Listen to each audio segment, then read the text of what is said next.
హే మూఢమతే అంటున్నారు. అంటే విడిచిపెట్టిపోయే జీవితమునందే కూర్చుకొనుట అన్న దృష్టి కలిగిన వాడా అని. అంటే మూఢమతి అంటే వైచిత్య ధాతువు చేత కూర్చుకుంటున్నవాడు. ఏం కూర్చుకుంటున్నాడు? పోనీ ఏదైనా తీసుకువెళ్ళి మూట కట్టుకొని తీసుకువెళ్ళేది కూర్చుకున్నా అది సద్వినియోగం అయినట్లు, అవకాశం సద్వినియోగం అయినట్లు. కానీ జీవుడు ఏం చేస్తున్నాడంటే ఏది తీసుకువెళ్ళటానికి వీలు పడదు దాన్ని ప్రయత్నపూర్వకంగా జీవితకాలం అంతా, దేహ జీవిత కాలం అంతా అన్ని ప్రవర్తనలలో కూర్చుకొని కలెక్ట్ చేసుకుంటున్నాడు. చేసుకొని ఏం చేస్తాడు? వదిలేసి వెళ్ళిపోతాడు. అందుకే అటువంటి దృష్టితోనే జీవితాన్ని సాగిస్తున్న వాడిని మూఢమతే అని అంటున్నారు ఇక్కడ శంకరులు.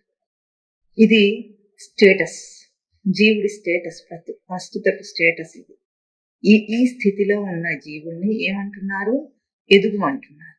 ఎట్లా ఎదగాలి అంటే భజ, గోవిందం భజ, గోవిందుని భజించు.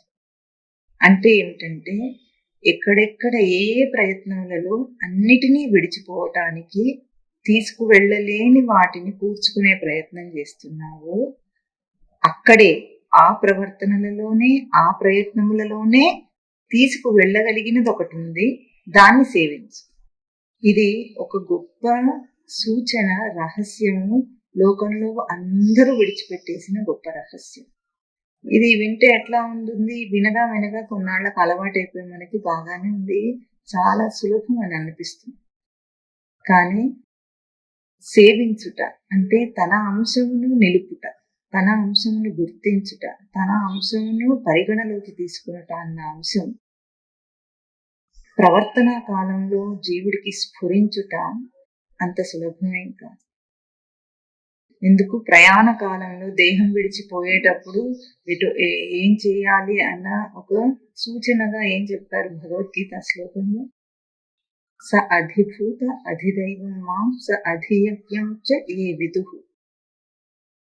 అధిభూత అధియజ్ఞ అధిదైవ పురుషుని ఎవరిని నన్ను తెలుసుకుంటాడో వాడు ప్రయాణ కాలంలో, ఈ దేహంలోకి వచ్చినప్పటి నుండి ఈ దేహం విడిచిపోయేదేక జీవుడి యొక్క ప్రయాణ కాలం.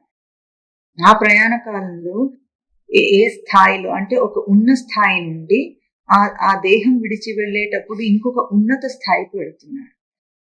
ఇది గమ్యం.